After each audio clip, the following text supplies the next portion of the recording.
Chapter 4.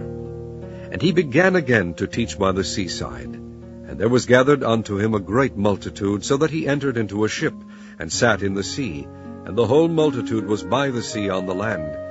And he taught them many things by parables, and said unto them in his doctrine, Hearken, behold, there went out a sower to sow. And it came to pass, as he sowed, some fell by the wayside, and the fowls of the air came and devoured it up. And some fell on stony ground, where it had not much earth. And immediately it sprang up, because it had no depth of earth. But when the sun was up, it was scorched, and because it had no root, it withered away. And some fell among thorns, and the thorns grew up and choked it, and it yielded no fruit.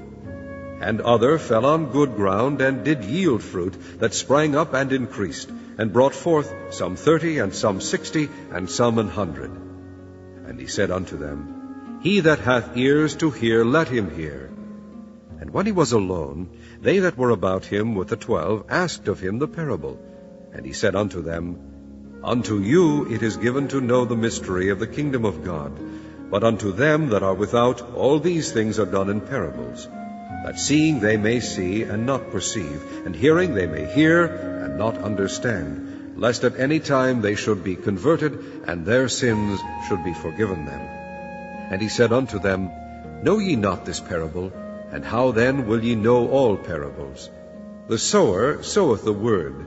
And these are they by the wayside, where the word is sown. But when they have heard, Satan cometh immediately, and taketh away the word that was sown in their hearts.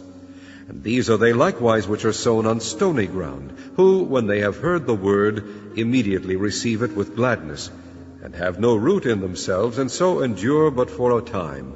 Afterward, when affliction or persecution ariseth for the word's sake, immediately they are offended.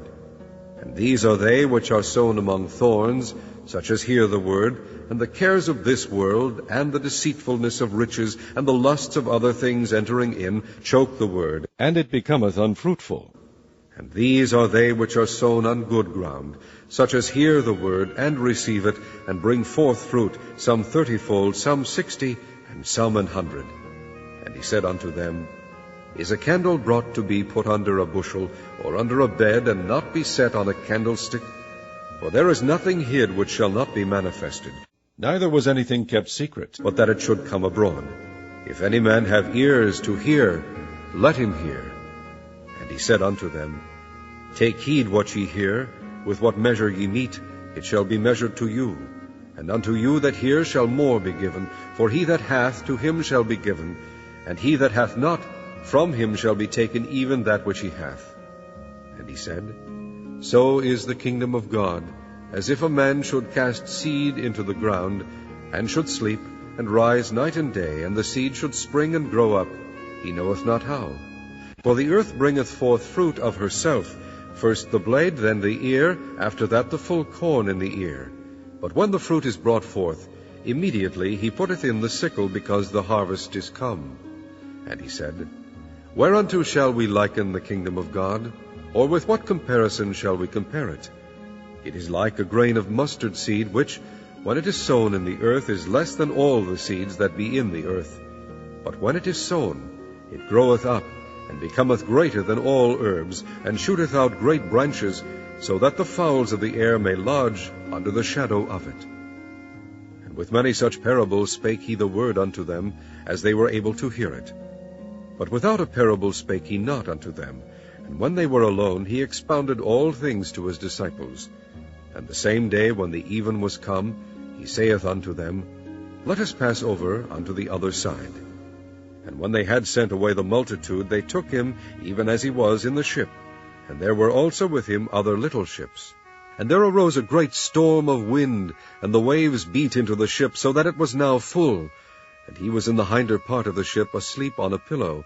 And they awake him, and say unto him, Master, carest thou not that we perish?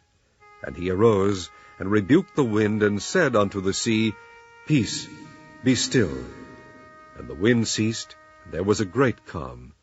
And he said unto them, Why are ye so fearful? How is it that ye have no faith?